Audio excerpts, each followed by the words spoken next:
Hi and welcome back to my channel. I hope you are having a really lovely bank holiday weekend here in the UK. The weather's awful, but we're all locked in anyway, so I hope you have a nice time together, whatever you are doing. Today, I thought I'd do something a little bit different and discuss one of my favourite things, and that is flowers on your wedding day. Now, this was an area that I didn't really understand when I came in the industry, so it's something I've learned along the way. I've sat in on loads of floral meetings over my time. I've obviously seen loads of flower displays, and I thought I'd pull together everything I know, give you a little bit of information and make you feel really confident when first approaching your florist and having that first meeting with them.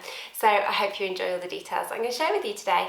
If we haven't met before, my name's Laura Beth and I'm a wedding planner here in the UK, and this is my little wedding world where I get to have a space to chat with you each week to share hints, tips and secrets from my time as a wedding planner, and hopefully make sure that your wedding planning journey is really stress-free, enjoyable and exciting for you both. So, trying to decide where to start when it comes to florals, because there is so much to talk about, and obviously I can't fit it all into one video, but I'm going to give you as much as I can today, and please bear with me, I am not a florist. I cannot pronounce all the flower names, I don't understand a lot of the technical side of it, but what I do understand is how to help you work out what you want for your wedding day and how to convey that to a florist and how to work with florists and how to trust in them. So that's what I'm going to do today. So I'm going to start with the first meeting that you have with a florist and what sort of information you should have and organise to take with you and pass on to them in order to get the best out of your time with them. So the number one thing that you will need when you first go to a floral meeting is your wedding dress. And I don't mean take it with you.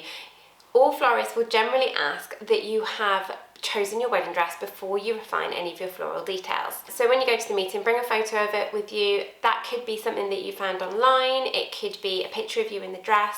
It's just so they get an overall feel of what you are going to look like on the wedding day. And as I'll go into in a minute, a lot of the bouquets, the shape changes depending on your wedding dress. So this is really important, especially if it's more festival inspired, maybe more classical. It could be short, it could be long. All these things will have a huge effect on what we do with your flowers. Don't worry if you're going to the meeting with your other half, they can do this really discreetly. You can kind of just show them a picture, and florists are really good at hiding all those details, but just taking it all in and working it all out for you. So if your other half's with you and you don't want them to know anything about the dress, don't worry, they're not going to share or give away any of your secrets at all, I promise you. The other thing that can be really good is if you've got an idea on how you want your hair, whether it's up, down, loose, classic, more kind of bohemian style, all those things, and also makeup. So whether you're going for more of a glam look, a natural look, so just having that sort of idea and being able to tell them that will mean that they can tailor all your flowers to really suit your style and your mood for your wedding day. Number two thing to bring with you is an idea of what your bridesmaids and your groomsmen will be wearing. Bridesmaids and suits and things usually come quite a lot later down the line, but if you've got an idea of what type of dress you think you're going to have your crew in, and also what the guys will be wearing and what style of suit, then that can really help with keeping everything in the same mood. Again, this can just be a colour or a palette that you've got in mind, a long or short dress, whether the guys will be in more of a classic suit, a tweed suit, kilts, anything like that. So there are so many options. If you can just give them as much information as possible, that is always really appreciated. Number three, an idea of your colours for the day. So again, this can be one colour that they are allowed to play with, or it could be one colour plus white or one colour plus greenery, and be open-minded because they will be able to talk to you and advise if the colours maybe need something added to them or taken away, or you need to do it in a slightly different way. There are so many ways for florals to take on your wedding colour, and this could be anything from block colours to complementary colours right through to gorgeous like ombre displays going from one tone right through to another. So give them an idea, and florists are incredible with working with this and creating something completely different for you. As me, a lot of you won't be that clued up on exactly what types of flowers you like. So do a little bit of research before you go to the meeting and decide on what types of flowers you tend to go for, or take pictures of bouquets and floral displays that you really like to bring with you. Because if you can let them know early on my favourite flower is this, then they will be able to incorporate it. And similarly, if you've got something sentimental you want to put into the wedding day, whether it was a rose that your mother had in their wedding that you want to use, or maybe your grandparents can't be there and you want to use their favourite flowers, have a chat with them early on, because they'll be able to advise in how you can incorporate this into the style, and whether this is a seasonal flower that you'll be able to get, or we can use something very similar. But giving them the details on the beginning, again, it just gives them a clean kind of blank slate to work everything from and build your design with everything in mind. And on the same sort of theme as this, letting them know whether there's any flowers you really want to avoid. Now, this could be because one of you's got allergies and you don't want really high kind of pollen or high smelling flowers with a strong scent, or this could be that you just really don't like lilies, for example. So make sure they know that, because the last thing you want is you've not mentioned that, your bouquet turns up and it's got these flowers in it that are really going to either irritate you from a smell point of view and an allergy, or you just really do not like those flowers. So make sure you say that as well. And number 5 would then be an idea of what you want to spend. Now, I know and understand how difficult this is with flowers. It's really hard to work out how much everything costs. But looking at how many bouquets you'll need for you and your bridal party, how many buttonholes the groom's party might need for their lapels and their jackets, and then looking to flower girls, that sort of thing, having an idea on how many tables you've got for how many centerpieces you would like, and then whether you would want any archways, any display pieces, maybe your venue has a staircase you want to decorate. Having all these ideas and coming to the florist with a list plus a guide of we want to spend X amount is a really good starting point. They can tell you whether you are kind of on the mark for what you want to spend, or you're going to spend a lot more than what you're expecting, and how we can kind of make this work for a little bit less. So always trust in your florist, and they will be able to advise you on this. As a guide, a basic sort of average in the UK for spend on florals can be anything from £1,000 to £1,500, maybe £2,000 if you've got some bigger displays. And this is for kind of a standard sort of wedding setup with all these areas in mind. If you've got kind of a really stately home sort of venue, then you're probably going to need less florals because there is more detail already in your venue. Whereas if you've got a marquee, it's very blank canvas and you're going to need a lot more to fill the space. So chatting to your florist about all of these and giving them a rough idea of what you want to spend is a really good starting point, and they again can build on this for you. So this is the best advice I can give you, is trust in your florist, be armed with all this information when you turn up to your first meeting, and then be honest with them on what you want, what you've got to spend, what you like and what you don't like, and they will create something incredible for you. But the best bit of advice I can give you here is to be open-minded when you go and see them. Don't go in there saying, I want this bouquet, but I only want to pay this. They may not be able to make that work for you. So if you go in with an idea of these are the kind of things I like, but I'm willing to work with seasonal flowers, which may be slightly cheaper and more available, or I'm willing to work with you to maybe, I would love this flower, but it's quite expensive, so can we go for a cheaper option? Could we incorporate more greenery? All these things are really good ideas that florists will be able to advise you on to make everything work for you. A great example of that is currently we are in peony season, and peony is one of the year-on-year top wedding flowers. They're big round flowers, loads of petals, they come in some gorgeous colours, and everyone wants peonies. If you've got your wedding in May and maybe early June, they're really readily available in the UK. They are still a little bit more expensive, but they're available, so you can likely have them. Whereas if you've got a wedding in November or December, they're not grown in the UK, so they have to be imported, and this can often damage the quality of them, and they're going to be really expensive to bring in. So a lot of florists will say to you, I really don't advise this because the flowers aren't going to last. They may droop on your wedding day. They may not be the best quality that you can get, but you're going to be spending a lot of money. Similarly, if your wedding is in February, it's Valentine's season. Roses are ridiculously expensive at that time of year compared to maybe later in the year when they're not so much in demand. So always think about this when you're talking about florals. There's going to be key dates throughout the year where you want to avoid certain flowers and go for more seasonal, and there's also going to be certain dates where flowers are more expensive because there is a higher demand. Again, this goes around Mother's Day, Valentine's Day, those sorts of things. So if you can avoid your wedding day being around that time and want to get lots of flowers, then that is a great way to save money. And then it comes to talking about how you would actually like your flowers on the wedding day. There's a few different terms and a few different ideas you can go for, and these are really easy to then use to discuss with your florist. So I'm going to go into 3 different types of wedding bouquets that I see very often and are really popular in the UK. This is by no means the only types of bouquets you can get, but these are the three most popular and three very distinct different styles that you can start thinking about and maybe look at, and then you may go into some of the other different versions which are quite similar but have slightly different changes in them. So the first one I'm going to talk about is hand-tied, and this is one of the most popular bouquets I've been seeing at the moment. It fits in really nicely with a natural rustic sort of feel, where it can look like flowers have just been collected and tied with a ribbon, kind of all a bit mismatched. It's normally quite densely packed with flowers, but can still look really relaxed. And hand-tied can also be more of a structured approach, so it can be a little bit more round in shape and a little bit more classical if that's the look you're going for. This style of bouquet suits every type of wedding dress, whether it's long, short, classic, rustic. It's just the way the flowers are put together and the style of it. So that's a really popular bouquet to go for, and one that I suggest you having a little look at to see what you think about. So number two is your cascade bouquet, and this is kind of like a waterfall. So you can imagine you've got the bouquet section, which is your main bulk of the flowers, and then quite often there's greenery that kind of trails down the front of it. Now this looks absolutely beautiful, and I saw so many of them a few years ago. Bit of warning though, if you're going for quite a big full one, they can be really, really heavy, and the actual base that you're holding can get really, really thick. So it's not really advised if you're kind of a shorter petite bride or you're going for a short dress.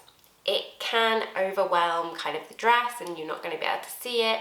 If you're quite the small petite bride, then this is a big bouquet and may actually take the attention off you. Taller brides with big dresses, this can look really elegant and really beautiful. And again, it can be done more for a classical side and more structured, or it can be a bit more wild and loose and more countryside, rustic, bohemian sort of feel to it.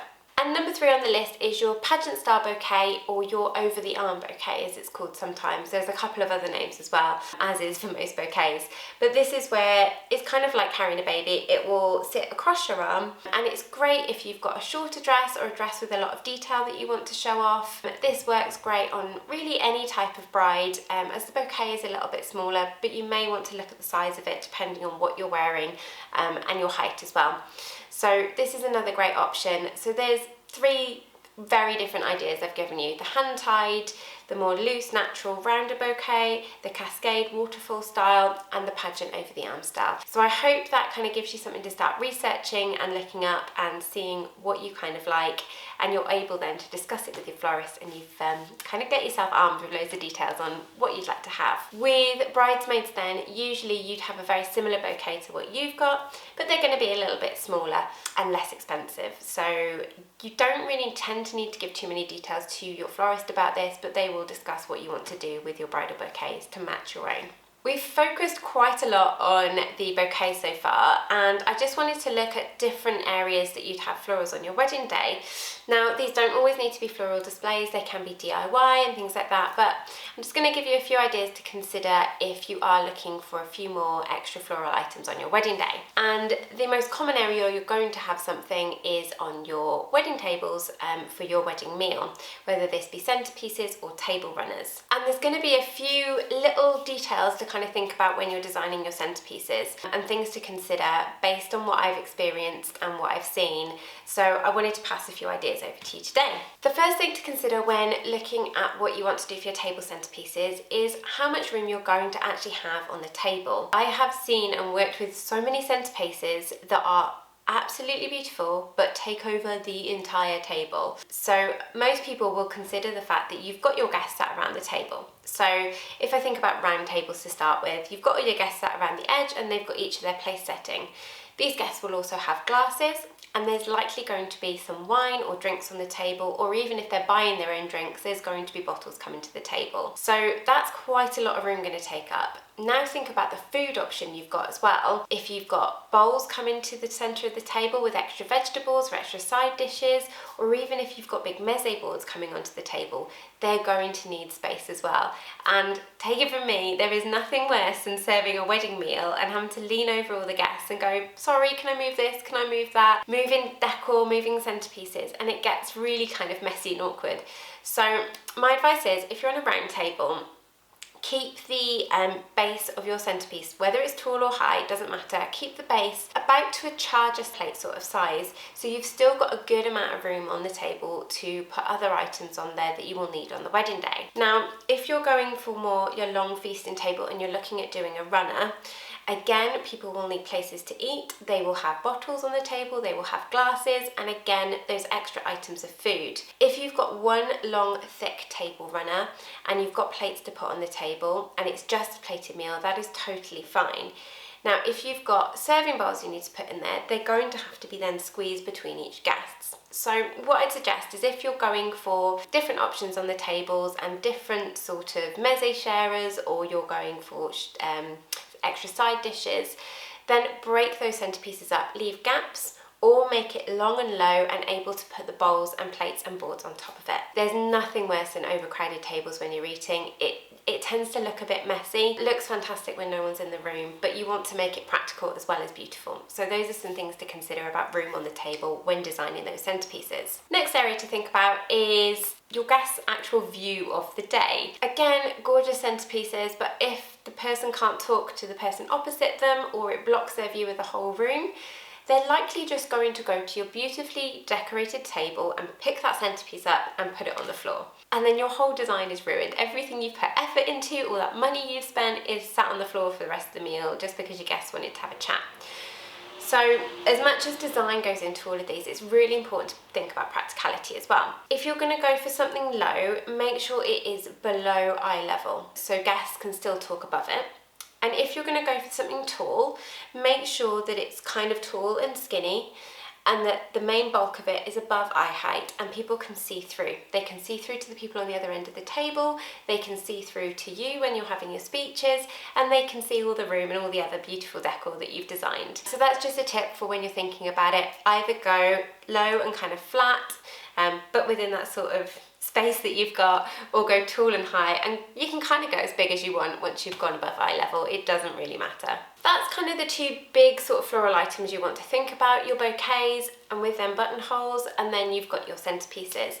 There may be some other areas that you've already got in mind that you want to decorate on the wedding day, and this could be a gorgeous staircase, this could be a lovely archway, it could be a flower wall, it could be displays at your church. One thing I would definitely consider though, whatever floral display you are using, make sure you get the most of it throughout the day. If you're getting married elsewhere, say in a church or a registry office or a different venue, and you have an archway for where you're getting married, get that moved back to your venue for your reception. You can either use it as a backdrop behind the top table, you could use it for a photo booth later in the evening, but make sure you reuse every item you've got and it's there all day. I mean, you've spent money on these items, they're beautiful, don't let them be used for 20 minutes, half an hour and then not seen again. But when knowing that you're going to move things, make sure you've got a plan for moving them. If they're small and people can just pick them up, have a team of people that are going to pick them up and bring them over to your new venue or the new space. If they're quite large and complex, you may need to speak to your florist in advance and ask them to move the items back over for you. Now this is going to be the easiest. They'll do this without you even realising and they'll just appear. But there is likely going to be a charge to this on the day, as they will be waiting around and having to do this. So speak to them in advance. If you want to move your items, I really suggest you do. But just find out what costs are involved beforehand so you know and you've planned for it, rather than finding out later down the line and having to then add that all in. On the same line of this, don't feel like you need to decorate every single space that you are going to be using. If it's going to be a backup option or a wet weather room, or you're just going to be using that space for your drink reception and there's going to be other things going on whilst that event is happening, then don't worry about providing decor at all areas. Concentrate your budget on just certain places and have a bigger impact rather than spreading yourself really thin across the venue. If you've got a great budget for your wedding and you want to decorate every area, go for it, of course you can. But if you don't, then try and focus everything on one area and have a big impact as people walk into that room, and you'll feel like you get a lot more for your money in doing it that way. So on a final note, this breaks my heart at the end of wedding days. You've spent all this money on all these gorgeous flowers, and after the wedding, if they're left, they go in the bin. And this is horrible to see. Like, I cut down displays and put them in black bags. It's really not very nice. So if you're able to, come up with a plan of what to do with your flowers after the wedding. But quite often, obviously, the items that they're in, so the vases or anything like that, will belong to your florist and they will be collected. So have a think about how you can transport them home or give them to guests. Maybe bring some buckets of water they can go in, things like that, to make sure that you get to use your flowers for the next couple of days rather than just going straight in the bin the following morning. I could totally carry on talking about flowers all day. They're one of my favourite kind of items in weddings. I think they can completely transform a space and they just really add that pop of colour or that feel that you're looking for. So I'm going to stop there. I can't cover everything. Obviously there's a whole other side with silk flowers as well that are just as incredible and they can look just as real nowadays. But maybe at some point I'll bring in an expert who's got a little bit more idea on types of flowers and seasonality than I do. I hope you found this video useful and you now feel really confident in approaching your florist. You can gather all the ideas, you know how to voice what you want, and you can get the most out of your florals for your wedding day. If you've enjoyed this video, I hope it's given you loads of ideas to get creative and start designing your own wedding florals. Please hit the like button, and if you haven't done already, hit subscribe and the bell button for notifications as well. It's really helpful to me as it means that I can be more visible to other couples who are planning their wedding. And if you've got any ideas of what you've done or done something different, please drop a comment below. I love to hear what you're going through and what you're up to, and it gives me ideas for future videos so I can always keep up to date with what you really want. So I look forward to seeing you on a future video and enjoy the rest of your week. Bye!